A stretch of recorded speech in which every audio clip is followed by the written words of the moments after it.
Bonjour à tous et merci de votre présence. Donc, je reçois aujourd'hui Monsieur Ludovic Lastenay, qui est directeur général de la société Implanète.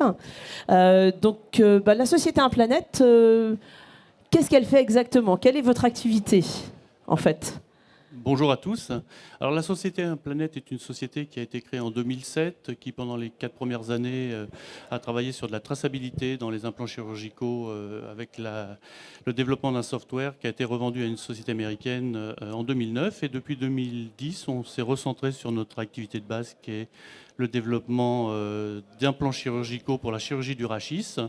Et on a ce qu'on appelle des business units, 2 types de produits. Une prothèse totale de genou que nous avons commercialisée pendant 5 ans uniquement sur le marché français. Et une technologie dans le rachis qui est une technologie très simplifiée, un système de bandes et de connecteurs qui va permettre de remplacer dans certaines indications et sur certaines parties du rachis la technique classique de la vis pédiculaire. Alors, votre stratégie, en fait, parce que vous avez eu un succès aux États-Unis, puisque vous avez dit que vous aviez fait quelque chose aux États-Unis.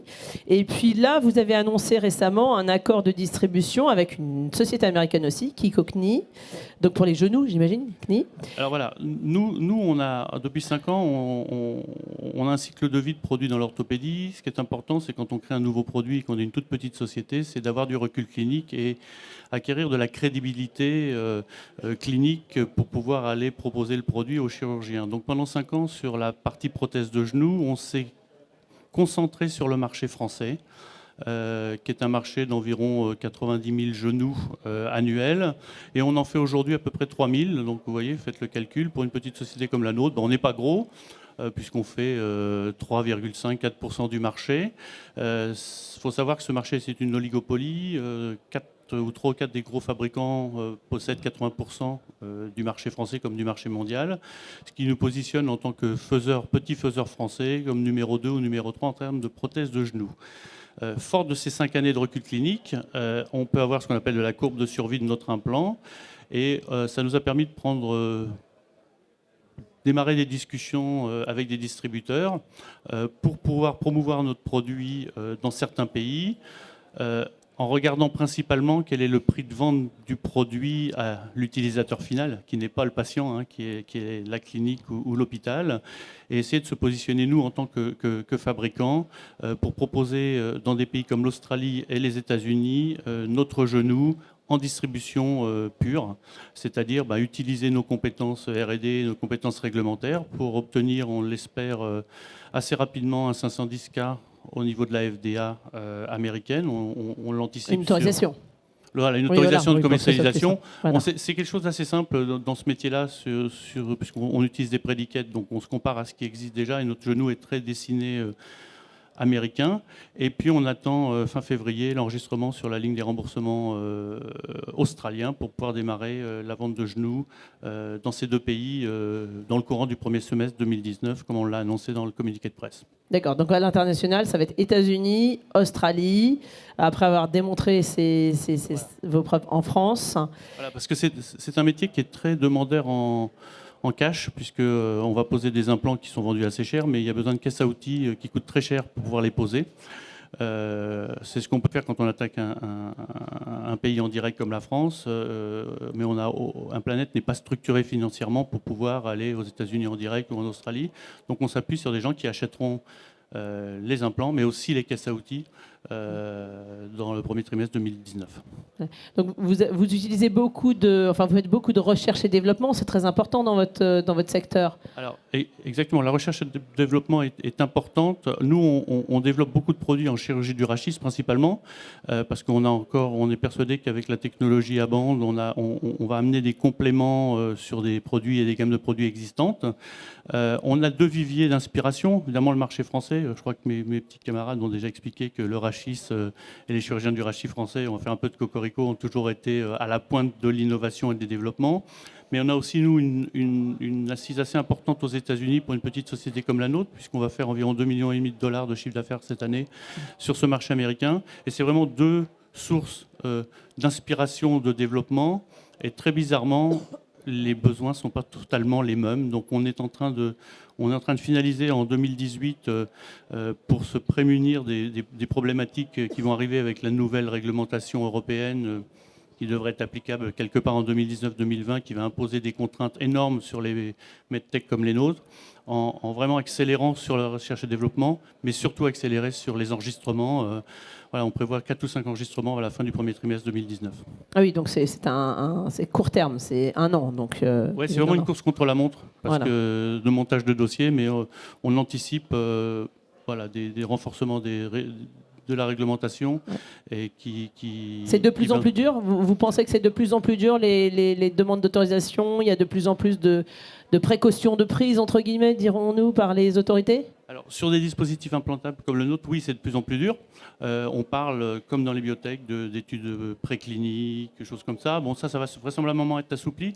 Ce qui est problématique aujourd'hui pour nous, c'est la réduction des organismes notifiés. C'est-à-dire qu'on est passé de 80 à 60 et ils envisagent 40 organismes notifiés en Europe.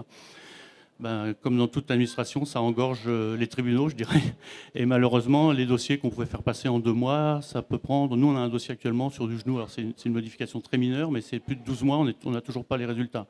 Par contre, le produit qu'on vient récemment de lancer, on a eu le CE en 54 jours.